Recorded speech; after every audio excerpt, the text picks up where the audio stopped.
In the news recently, we've all been told about Ford pulling the plug on a lot of their iconic cars, most notably being the Fiesta. Well, in this video, I'm not going to talk about all the gloomy stuff, but instead let's focus on the next generation Ford Ranger which is coming along.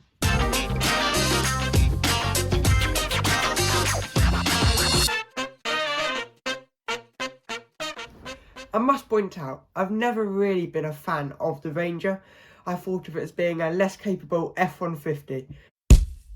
But there clearly is a demand for this car, and Ford in 2021 has hit their highest ever sales figures of 54,466 units, and that's Europe alone. Even though this generation of car has been around since 2011, it's had a couple of facelifts though, that is the highest sales figure they've ever had. As far as styling is concerned, it's more of a progression from the previous generation than a totally new car. I'm very fond of the front end of this car, the Matrix LED C-shaped headlights, and also the embossed Ford logo in the grille are very nice touches, and they also sort of remind me of larger Ford pickup trucks, such as the F-150 in fact. And from the side, there's nothing particularly special, but at the rear there is an embossed Ranger logo which I find looks very classy. But overall, there's not much significant changes, but it is a tough looking vehicle.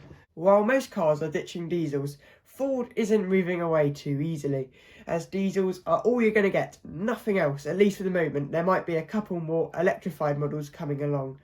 However, at the moment we've got the 3-litre turbo diesel, the 2-litre turbo diesel, and a non-turbo 2-litre diesel, which I think will be a little bit weedy, so you're better off going for one of the turbos, especially the 3-litre, which apparently, according to Ford, feels like it has endless power and torque.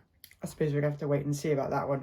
And as I said, an electrified version is probably coming on the way, but don't expect it too soon. The chassis of this car isn't actually that much different to the outgoing model, but that's not necessarily any bad thing, as the Ranger proved itself to be a very capable car.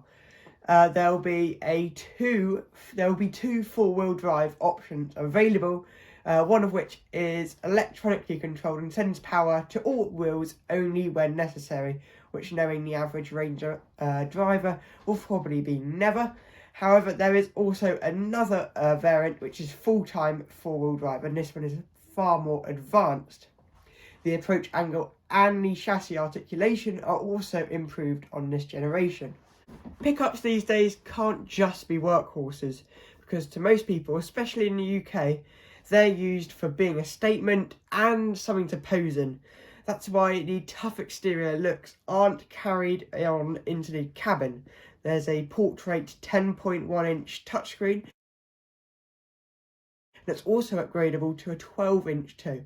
And for context, an iPad has the screen size of 10.2 inches and an iPad mini is at 8.3 inches.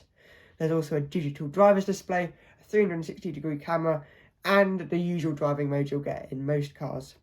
For those who like numbers as well, there are actually 600 accessories, which last time I checked is quite a few. Here in the UK, pickups aren't really that practical, and Ford have clearly realised this themselves and have addressed the problem by introducing new things such as tie-down points, dividers, and a tailgate that doubles up as a workbench with an integrated ruler and clamp pockets. However, I would not be too quick on getting the saw out and cutting up some pieces of wood in this car, because with a starting price of £47,220, I'd be very conscious of cutting the tailgate off. A Toyota Hilux, for example, costs from £32,000, so a substantial saving, but on its defence, the Ranger has a far nicer interior than the Hilux, and will also be much better off-road, at least that's what we think. And what would you prefer to be seen in?